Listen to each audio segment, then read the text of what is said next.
What's up, guys? Thomas here with NeoSeeker here at E3 2018. I'm here with Sven. Yeah, that's the name. And he's going to tell us about Hitman 2. Can you tell us a little bit about the game, please? Yeah, Hitman 2 is our direct sequel to the Hitman 2016 that released, 2016 says it right. Yeah, and the story actually picks up where we left it off with our previous game, so it's going to be very exciting to see the further journey of Agent 47, because this time around actually we managed, usually we create all these awesome crazy characters and then we kill them off. So this time around, we actually managed to have like some sort of ensemble around 47, so we can, investigate the story and the ties between Diana, his handler, a little bit further, and yeah, it's going to be very exciting. Okay, so a little bit more backstory then on Agent 47 too. Exactly, yeah. Like maybe he does have a heart of sorts. Who knows? Depends on the player sometimes, right? Players, yeah, it definitely does. Can you tell us a little bit about the gameplay tweaks? Yeah, definitely. So we made a lot of improvements under the hood.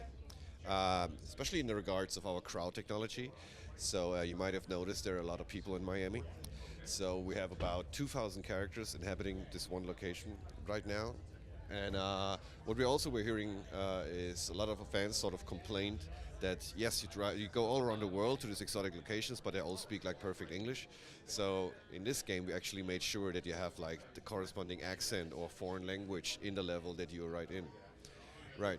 So, and we also introduced like stuff like a picture-in-picture mode, which gives you instant feedback on the game world, what's happening there. So there's a whole lot of stuff going on, and also many more things that we will, reveal at a later point.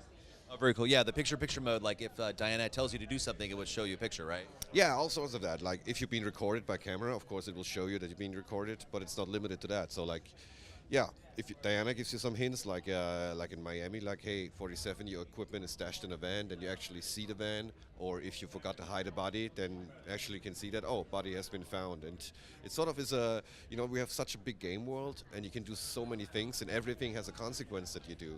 And sometimes you lost track of all the stuff that you actually did. And now we're kind of making sure that you always have a feedback of what's going on in the game world. Very cool. And also the dialogue and the chatter, you could eavesdrop on people. That's some of the best stuff about these games. Can you explain a little bit about that? You said about the linguist stuff? Yeah, definitely. I mean, yeah, it's kind of crazy how much dialogue we have in the game. And in our previous game, actually, there was more dialogue in there than all the Lord of the Rings book combined. So there's a lot of chatter going on. But it's not only, I mean, of course, it's to enforce or enforce the experience that this is a living, breathing world, right? Yeah.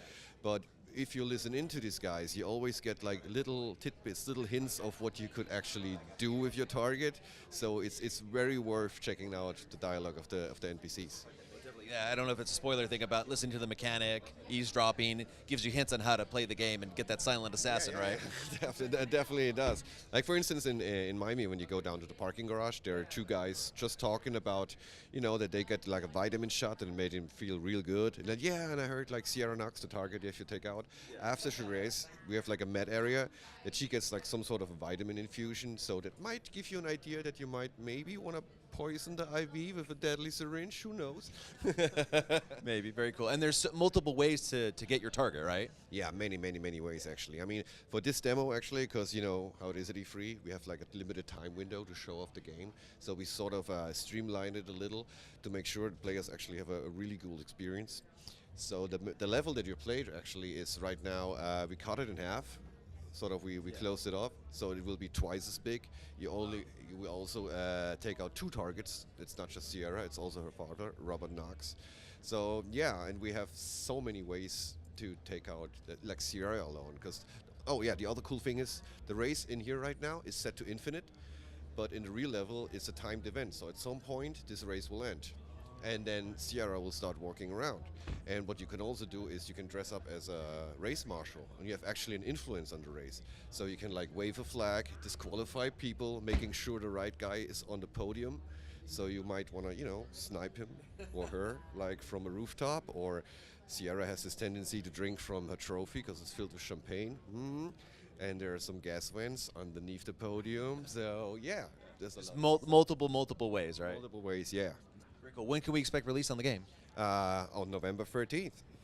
And what systems is it coming out on? On PS4, Xbox One, and PC. Awesome. Thank you so much, Zach. Thank you so much.